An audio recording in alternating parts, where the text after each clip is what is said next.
ये जो विपक्ष कह रहा है कि ये करे तो सही, केंद्र में तो बहुत ज्यादा ओबीसी का ध्यान रखा जा रहा है केंद्र सरकार के द्वारा, और केंद्र सरकार के मंत्री ही विपक्ष की सरकारों में, जिनमें राजस्थान की सरकार भी है, उस पर आरोप लगा रहे हैं।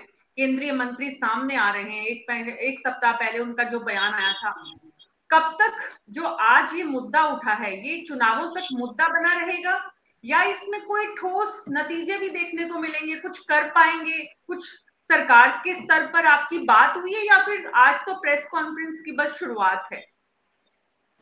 डॉक्टर महीना जी, मैं कहना चाहूंगा कि जिस प्रकार से भारतीय जनता पार्टी के प्रवक्ता ने शुरुआत की, उन्होंने कहा कि भारतीय जनता पार्टी का वोट है, जो वोट बैंक है वो ओबीसी है, और केंद्रीय मंत्रिमंडल के अंदर हमारे 28 जो मंत्री हैं वो भारतीय जनता पार्टी में ओबीसी के। मैं कहना चाहूंगा कि केंद्र की सरकार तो दो लोगों के द्वारा चलती है और दो लोगों के लिए चलती है। इनके लिए ओबीसी एक वोट बैंक है।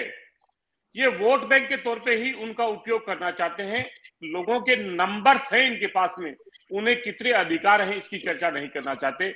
इसलिए ओबीसी समाज के जो लोग हैं वो जागरूक हैं, वो चाहते हैं केंद्र की सरकार पूरे देश के अंदर जातीय जनगणना कराए, कितनी आबादी इसके अंदर है, ताकि लोगों को हक मिले। लेकिन जब केंद्र की सरकार से ये पूछा जाता है, और कोई भी जातीय जनगणना है वो राज्य नहीं करवा सकते, जब राज्य करवाने जाते हैं तो हम सब ने देखा कि बिहार के अंदर जैसे ही उन्होंने शुरुआत करने का प्रयास किया तो सुप्रीम कोर्ट के अंदर पिटीशन दायर हो गई।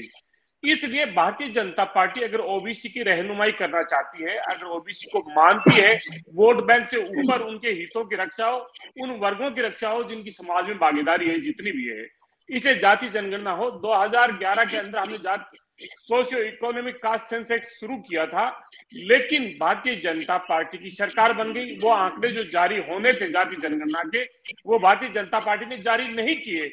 इसलिए भारतीय जनता पार्टी ओबीसी के नाम पे सिर्फ भिड़ेरी आंसू बहाने का प्रयास करती है। भारतीय जनता पार्टी को पता होना चाहिए, यूपीए की जब सरकार थी 2006 के अंदर पहली बार उच्च शिक्षण संस्थानों के अंदर ओबीसी को रिजर्वेशन दिया गया था, और वो यूपीए की सरकार के द्वारा दिया गया था।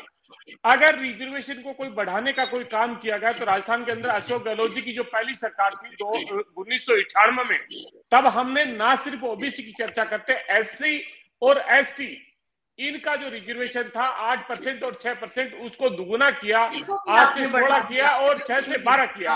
और ओबीसी को राजस्थान में रिजर्वेशन देने के लिए जो पहल की वो अशोक गहलोत जी की कांग्रेस की सरकार ने की। इसलिए भारतीय जनता पार्टी ओबीसी को वोट बैंक नहीं माने। उनके तथ्य हैं, उनके आंकड़े हैं, उनके कितना बजट है, कितनी योजनाएं हैं, तमाम चीजें की जाए। आज ओबीसी अंधेरे में रहने वाली नहीं है, क्योंकि ये अक्सर बात करते हैं कि हमने दलित को, हमने आदिवासी को राष्ट्रपति बना दिया। संसदीय ग्रीमाओं को ये तार तार कर रहे हैं। उन्हें वहां पे बैठा हुआ व्यक्ति एक जाति के तौर पे नजर आता है और वो उनके हाथ की कठपुतली बन जाता है। ये ओबीसी समाज होने नहीं देगा। राजस्थान की सरकार चाहती है कि कोई कॉन्फ्लिक्ट नहीं हो, समाज के अंदर कोई वर्ग संघर्ष नहीं हो, इसे जातीय जनगणना केंद्र की सरकार कराए।